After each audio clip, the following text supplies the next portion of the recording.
আসসালামু আলাইকুম। আজকে আমরা কুইক বুকসের কিবোর্ড শর্টকাট দেখব, যেগুলো ইউজ করার মাধ্যমে খুব সহজেই এবং দ্রুততম সময়ে আমরা আমাদের কাজগুলোকে শেষ করতে পারি। আমরা আমাদের বোঝার স্বার্থে এখানে একটি নোট রেখেছি, যেখানে বলা আছে to use a shortcut press and hold control and alter at the same time, then press one of the keys below. For exit or close current window press escape. অর্থাৎ আমরা যদি চাই যে এই কিবোর্ড শর্টকাটগুলোকে রান করব, first of all আমাদেরকে control এবং অল্টার ধরে তারপরে এখান থেকে যে কোনো একটা কি প্রেস করতে হবে। এবং আমরা যে উইন্ডোতে পৌঁছাবো সেখান থেকে যদি আমরা চাই যে ব্যাক করব বা আমরা এই উইন্ডো ক্লোজ করবো, সেক্ষেত্রে আমরা যদি শুধু এসকেপ ক্লিক করি সেক্ষেত্রে আমরা ব্যাক করতে পারবো। তো আমরা চলে যাচ্ছি কুইক বুকসে। কুইক বুকস আসার পর আমরা যদি এখান থেকে ওই সেম ডায়লগ বক্সটা ওপেন করতে চাই, অর্থাৎ আমাদের কিবোর্ড শর্টকাটে যে ডায়লগ বক্সটা আছে এটা যদি ওপেন করতে চাই, প্রথমে আমরা কন্ট্রোল এবং অল্টার ধরে কোশ্চেন মার্কস বা স্ল্যাশ আইকন যেটা আছে এটা ক্লিক করব। তাহলে আমাদের সামনে এই ডায়লগ বক্সটা আসবে। আমরা দেখতে পাচ্ছি এখানে লেখা আছে দিস ডায়লগ। এই ডায়লগটা ওপেন করার জন্য আমাদেরকে কন্ট্রোল প্লাস অল্টার ধরে, এই যে কন্ট্রোল প্লাস অল্টার ধরে আমাদেরকে জিজ্ঞাসা চিহ্ন অথবা অবলিক যেটা বাংলায় বলে, ইংলিশে স্ল্যাশ, অথবা এখানে আছে কোশ্চেন মার্কস, যেটা আমরা ধরি তাহলে এটা আসবে। এখন এখান থেকে আমরা দেখতে পাচ্ছি I equal to invoice, W equal to cheque, E সমান এস্টিমেট, ইটিসি। এখানে সবকিছু ডিটেলস বলা আছে। তো এখানে বেসিক্যালি এটাকে দুইটা সেগমেন্টে ভাগ করা হয়েছে। প্রথমত অন মেইন পেজ, অর্থাৎ আমরা যে পেজে আছি কুইক বুকস এর মেইন যে ড্যাশবোর্ড, সেই পেজে আমাদের এই শর্টকাটগুলো কাজ করবে। এবং অন ট্রানজাকশন পেজ, যখন আমরা কোনো চেক অথবা ইনভয়েস অথবা কোনো বিল এগুলো ওপেন অবস্থায় থাকবে, সেই ইন্টারফেসে আমাদের এই শর্টকাটগুলো কাজে লাগবে। তো এখন আমরা চলুন দেখি কিছু শর্টকাট।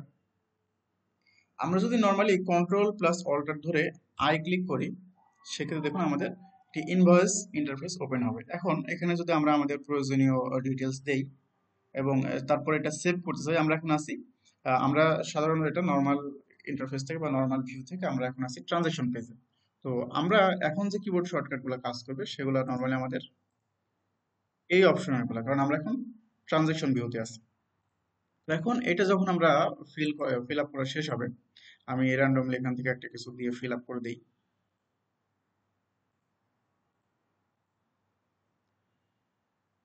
এখন যদি এটা আমি সেভ করি, আমরা জানি এটা সেভ করার ক্ষেত্রে আমরা এখানে সেভ অ্যান্ড সেন্ড করতে পারি, এরপরে সেভ অ্যান্ড ক্লোজ করতে পারি। এই সেম জিনিসটা দেখুন, আমরা যখন এটার উপরে কার্সর রাখছি কন্ট্রোল অল্টার প্লাস এস, আমরা যদি control alter plus S click করি সেক্ষেত্রে এটা আমাদের সেভ অ্যান্ড নিউ, এটা সেভ হয়ে নতুন একটা উইন্ডো সেম চলে আসবে। যদি আমরা control alter plus D click করি সেক্ষেত্রে সেভ অ্যান্ড ক্লোজ হয়ে যাবে এটা।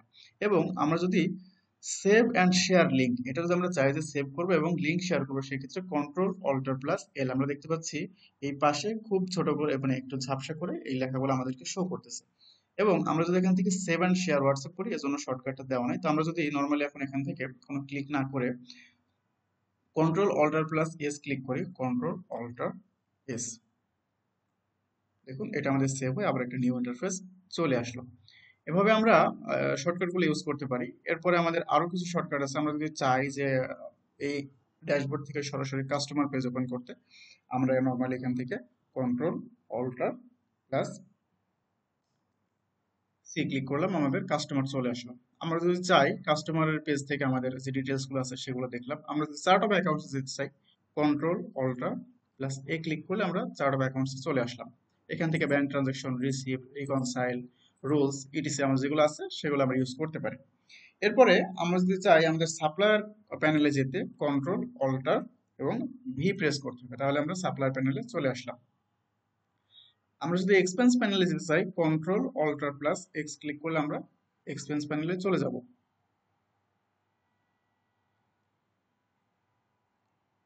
তো আমরা যদি এভাবে চাই যে কোনো পেমেন্ট রিসিভ করব, পেমেন্ট রিসিভ করার ক্ষেত্রে আমরা নর্মালি যদি কন্ট্রোল অল্টার প্লাস আর ক্লিক করি, আমরা দেখতে পাচ্ছি আমরা পেমেন্ট রিসিভের অপশনে চলে আসলাম। দ্যাট মিনস আমি বলতে চাচ্ছি আমরা যখন কুইক বুকস এর ড্যাশবোর্ডে এসে যদি আমরা control alter plus slash call করি, সেক্ষেত্রে আমাদের কাছে এই ইন্টারফেসটা শো করবে।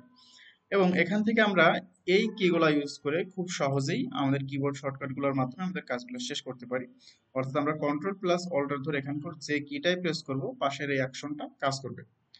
আমি যদি ট্রানজেকশন ভিউতে থাকি এবং কন্ট্রোল প্লাস অল্টার ধরে এক্স ক্লিক করি, সেক্ষেত্রে ওই ট্রানজেকশন ভিউটা এক্সিট হবে। এবং যদি সি ক্লিক করি সেক্ষেত্রে এটা ক্যান্সেল আউট হবে। যদি এস ক্লিক করি সেভ অ্যান্ড নিউ হবে, যেটা আমরা মাত্রই দেখলাম। যদি পি ক্লিক করি সেক্ষেত্রে প্রিন্ট হবে। এবং যদি আমি জেনারেল ড্যাশবোর্ডে থাকি এবং ড্যাশবোর্ড থেকে এগুলা আমি একের পর এক প্রেস করি, তাহলে আমার কাছে এই অ্যাকশনগুলো শো করবে, যেটা আমরা মাত্রই দেখলাম। ধন্যবাদ সাথে থাকার জন্য।